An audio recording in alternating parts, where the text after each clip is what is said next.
नमस्कार मित्रों, मेरा नाम विधि पारिक है और मैं राजस्थान के राजसमंद जिले के छोटे से प्यारे से गांव गिलून से हूँ। हाल ही में मुझे हिमालय की छाया, गंगा की गोद, सप्त ऋषियों की तपस्थली हरिद्वार स्थित शांतिकुंज जाने का अवसर मिला, जहां मैंने राजस्थान की 108 कन्याओं के साथ कन्या कौशल प्रशिक्षण शिविर में भाग लिया। आज मैं आपको अपने इस अद्भुत अनुभव के बारे में बताने वाली हूँ। शांतिकुंज पहुँचते ही सबसे पहले जो चीज मुझे सबसे अलग और खास लगी वह थी यहाँ की सादगी और रंगों का सामंजस्य। यहाँ हर वस्तु में पीले रंग को प्राथमिकता दी गई है। पूरे परिसर में सब कुछ पीला पीला दिखाई देता है, जैसे आप किसी येलो सिटी में पहुँच गए हो। हर घर, हर भवन एक जैसे बने हैं। यहाँ न तो कोई दौड़ धूप है और न ही प्रतिस्पर्धा की भावना। आधुनिकता का चमक दमक नहीं, बल्कि सादगी, अनुशासन और शांति का ही वर्चस्व है। यहाँ की सफाई इतनी अद्भुत थी कि आप बिना चप्पल के भी आराम से घूम सकते हैं और कहीं कचरे का ढेर दिखाई नहीं देगा। यहाँ आकर हमें ऐसा अनुभव हुआ जैसे हम कलयुग से सीधा सतयुग में आ गए हो।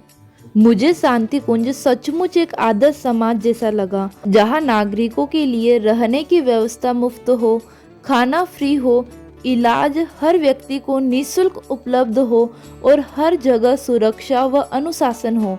तो वैसी ही सभी सुविधाएं शांतिकुंज में वास्तव में मौजूद है। यहाँ का पूरा सिस्टम फ्री ऑफ कॉस्ट, सुव्यवस्थित और बिल्कुल परिवार जैसा सुरक्षित है। मुझे वहाँ सबसे अच्छी यह बात लगी कि वहाँ रहने वाले हर व्यक्ति का व्यवहार बहुत ही मधुर और विनम्र है। चाहे कोई कर्मचारी हो या फिर वरिष्ठ सदस्य, सबका स्वभाव एक जैसा शांत, सरल और सौम्य है। प्रशिक्षण के दौरान हमें कई अद्भुत चीजें सीखने को मिली। हमें डफली बजाना सिखाया गया, क्या हो हमारा जीवन लक्ष्य, कौन हो हमारे आदर्श, व्यक्तित्व विकास, आत्मिक सौंदर्य, सोशल मीडिया की दुरुपयोग, एक आदर्श कुटुंब, मित्रता किससे करनी चाहिए और किससे नहीं, उपासना, साधना, आराधना और विभिन्न विषयों पर प्रशिक्षण दिया गया। हमें बाल संस्कार शाला शुरू करने के लिए प्रेरित किया गया। यहाँ मैंने गायत्री साधना और गायत्री मंत्र के महत्व के बारे में गहराई से जाना। मुझे गुरुदेव माताजी से गहरा संबंध महसूस हुआ। 2.5 दिनों का प्रशिक्षण पूरा होने के बाद हम कुछ सांस्कृतिक और धार्मिक स्थलों पर भी गए। सबसे पहले हमने हर की पौड़ी पहुंचकर गंगा आरती का दिव्य अनुभव लिया। गंगा मैया की जय।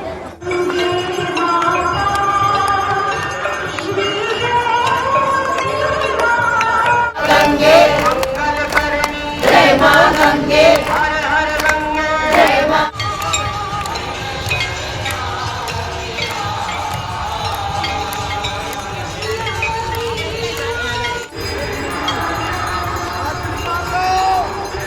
इसके बाद हम सप्तऋषि घाट गए, जहाँ गंगा नदी में स्नान किया। श्रद्धा के फूल चढ़ाते चलो, श्रद्धा के फूल चढ़ाते चलो, ये है गंगा नहाते चलो। सूर्यदेव को जल अर्पित किया।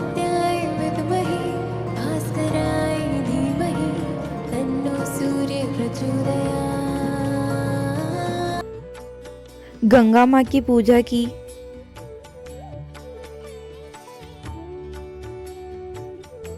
फिर दीपदान किया।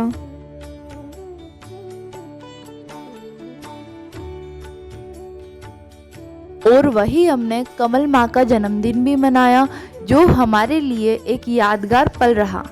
फिर हम ऋषिकेश,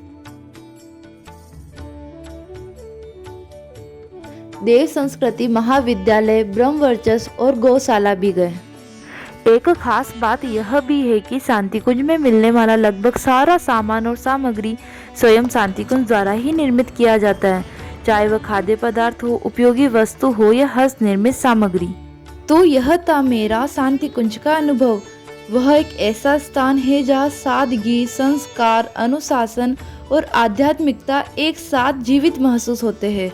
यहाँ आकर मुझे लगा कि अगर सच में कोई आदर्श समाज हो सकता है तो वो शायद ऐसा ही होगा, जहाँ व्यवहार मधुर हो, व्यवस्था सुव्यवस्थित हो और हर चीज सेवा भाव से की जाती हो। इस यात्रा ने मुझे बहुत कुछ सिखाया। जीवन को सरलता से कैसे जीना है, विचारों को कैसे पवित्र बनाना है और समाज में कैसे योगदान देना है।